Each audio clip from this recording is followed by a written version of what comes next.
నా ఉద్దేశం ఒకటే, సంపద సృష్టించబడాలి, ఆదాయం పెరగాలి.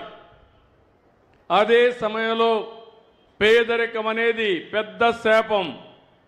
పేదరికం నుంచి అందరినీ పైకి తేవాల్సిన అవసరం ఉంది. ఈరోజు ఒక్కసారి మీరు ఆలోచించండి. ఈ ఊరుంది, ఈ ఊరిలో కొంతమందికి భూములు ఉన్నాయి, కొంతమందికి చేతి వృత్తులే ఆధారంగా బతుకుతున్నారు, కొంతమందికి కూలి పని తప్ప వేరే పని లేకుండా కూలి పని ఉంటే కూలి పని చేస్తారు, లేకుంటే పస్తులుండే పరిస్థితి వస్తూ ఉంది.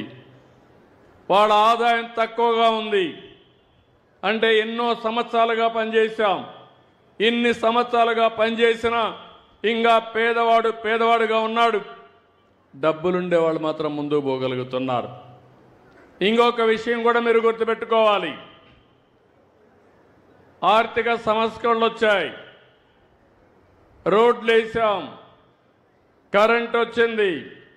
ఈరోజు ఇక్కడ చూస్తే విండ్ మిల్స్ వచ్చాయి, గాలిమరలు వచ్చాయి. ఇక్కడ కరెంటు కూడా తయారు చేసి దేశమంతా పంపిస్తున్నాం. దీనివల్ల చాలామంది డబ్బులు సంపాదిస్తున్నారు. మనకు వస్తువులు వచ్చాయి, వాళ్ళకు డబ్బులు వచ్చాయి.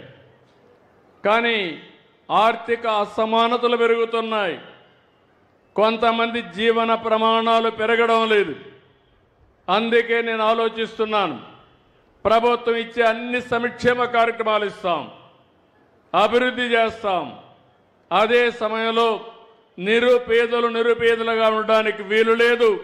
నిరుపేదలకు అండగా నేనుంటాను. ఎవరైతే ఈ సమాజంలో 10 రూపాయలు సంపాదించారో మీరు కూడా ఆలోచించుకోవాలి. సమాజం వల్ల మీరు పైకి వచ్చారు, ఆ సమాజం ఇంకా కూడా ఇబ్బంది పడతా ఉంది. ఒకప్పుడు నేను ఒక పిలిపిచ్చాను, జన్మభూమి పిలుస్తుంది, రా కదిలి రా అంటే విదేశాల్లో ఉండే వాళ్ళు వచ్చి ఆ ఊర్లో స్కూల్ బిల్డింగ్లు కట్టారు, రోడ్లు వేశారు, కొన్ని పనులు చేశారు, సమాజం కోసం పనులు చేశారు.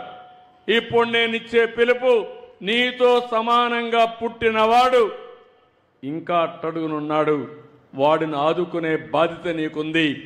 మానవత్వం ఆలోచించమని పిలిపిస్తున్నాను. సమాజం నీకు గౌరవం ఇచ్చినప్పుడు, సమాజం వల్ల నువ్వు లాభం పొందినప్పుడు అవకాశాలు అందిపుచ్చుకొని నువ్వు ముందుకు పోయావు. నేను కూడా ఒక సాధారణ కుటుంబంలో పుట్టాను. మా నాన్న కూడా రైతే. ఆ రోజు నాకు కొన్ని అవకాశాలు వచ్చాయి. అవకాశాలు ఉపయోగించుకొని అంచెలుగా ఎదిగి ఒక రాష్ట్ర ముఖ్యమంత్రి కాగలిగాను. ఈరోజు నేను 10 మందికి కాదు, టోటల్ అడ్మినిస్ట్రేషన్ నడిపించే పరిస్థితికి వచ్చాను. ఈరోజు గొప్ప వాళ్ళందరినీ మీరు ఆలోచించండి. ఒక ఎన్టీ రామారావు గారిని, ఒక నరేంద్ర మోడీ గారిని, ఒక అంబేద్కర్ గారిని, ఒక అబ్దుల్ కలాం గారిని, ఒక గాంధీజీని ఆలోచించండి. వీళ్ళు కూడా సామాన్యమైన వ్యక్తులే, వాళ్ళకు అవకాశాలు వచ్చాయి. కానీ ఒక్కొక్కసారి అంబేద్కర్ లాంటి వ్యక్తికి ఆ సమయంలో బరోడా రాజు అండగా నిలబడ్డాడు. చదువుకోవడానికి 12 రూపాయలు ఇస్తే బాంబేలో చదువుకున్నాడు. లండన్కు పోవాలంటే $12 డబ్బులు ఇచ్చాడు. దానివల్ల లండన్లో లా చేశాడు. దానివల్ల రాజ్యాంగాన్ని రాశాడు. ఈ దేశానికి దశ దిశ నిర్దేశించాడు. ఆ సహాయం అతనికి ఎంతో ఉపయోగపడింది. అబ్దుల్ కలాం దేశమే గర్వించదగ్గ లీడర్. ఆయనకు కూడా ఒక అయ్యంగారు అయితే దగ్గర చేర్చి ఒక శిష్యుడుగా అన్ని విషయాల్లో అండగా నిలబడ్డాడు. దాంతో ఆయన ఒక పెద్ద వ్యక్తిగా తయారయ్యాడు. నేను అదే చేస్తున్నా. సమాజంలో పైకొచ్చిన 10%, ఇది మీ బాధ్యత. మానవతా దృక్పథంతో ఆలోచించండి. ఇంకా కింద స్థాయిలో ఉండే 20% వాళ్ళకు మనం దత్తత తీసుకుందాం, బాధ్యత తీసుకుందాం, వాళ్ళకు అండగా ఉందాం. వాళ్ళకి ఎప్పటికప్పుడు మంచి ఆలోచనలు ఏదైనా కావాలంటే సరైన సమయంలో సరైన సూచనలు చేసి అవసరమైతే 10 రూపాయలు ఖర్చు పెట్టడం. 10వ తరగతి చదువుతూ ఉంటారు, 2 పిల్లలు ఉంటారు. వాళ్ళు ఒకసారి చదివించలేరు, ఏదో కూలికి పంపించాలనుకుంటారు, వాళ్ళ జీవితాలు నాశనం అయిపోతాయి. అలాంటి సమయంలో ఆ ఇద్దరి పిల్లల్ని ఇంటర్మీడియట్ చదివించి డిగ్రీ చేయించి మంచి చదువులు చేపిస్తే వాళ్ళ జీవితాలు మారిపోతాయి. ఒకసారి మంచి ఉద్యోగం వస్తే అక్కడి నుంచి ఆ కుటుంబం మారిపోయే పరిస్థితి వస్తుంది. అందుకే ఈ ప్రయోగం చేశాను.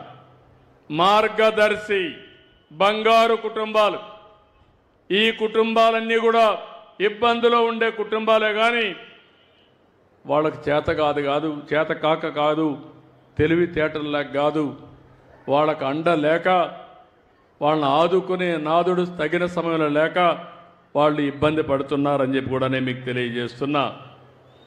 ఇది ఒక గేమ్ చేంజర్గా తయారవుతుంది. నేను ఒకటే ఆలోచిస్తున్నాను, ప్రభుత్వం ఇచ్చే కార్యక్రమాలు ఇస్తున్నాయి. 2029కి జీరో పావర్టీ అంటే పేదరికం లేని సమాజాన్ని తయారు చేయడం నా లక్ష్యంగా ఎంపిక చేసుకున్నాను. ఆ తర్వాత అక్కడితో ఆగదు. ఆర్థిక అసమానత తగ్గిస్తానే ఉంటాం. పైనుండే 10%, కింద నుండే 20%కి సలహాలు ఇవ్వండి, సహాయం చేయండి, గైడెన్స్ ఇవ్వండి, అండగా నిలబడండి, చేయూతనివ్వండి, వాళ్ళు కూడా పైకి వస్తారని చెప్పి కూడా నేను మీకు తెలియజేస్తున్నా. మొన్న ఉగాది రోజున ఈ కార్యక్రమానికి శ్రీకారం చుట్టాను. చేస్తే బ్రహ్మాండమైన రెస్పాన్స్ వచ్చింది. చాలామంది ముందుకు వచ్చారు. ఇప్పటికి ఇంకా నేను పూర్తిగా దీన్ని చేయలేదు. ఆగస్టు 15కి ఈ కార్యక్రమాన్ని పూర్తిగా 20 లక్షల కుటుంబాల్ని బాధ్యత తీసుకునే మార్గదర్శకుల్ని తీసుకొస్తున్నాను. దీనికి అంతా కూడా టెక్నాలజీ వచ్చింది. ఏ రోజుకు ఆ రోజు ఎవరెవరికి ఏం చేశారో నాకు ఒక ఐడియా వస్తుంది.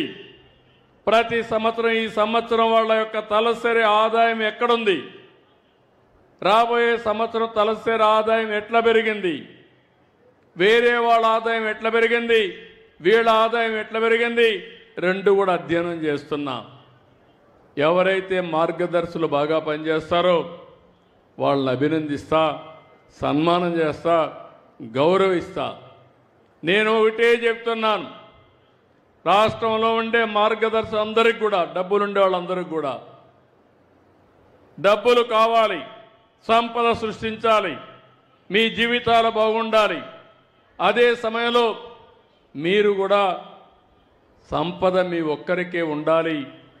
పేదవాడు మాత్రం 3 పూట్ల తిండి తినకూడదని ఆలోచిస్తే అది మీకు కలిసి రాదని చెప్పి నేను మీకు తెలియజేస్తున్నా.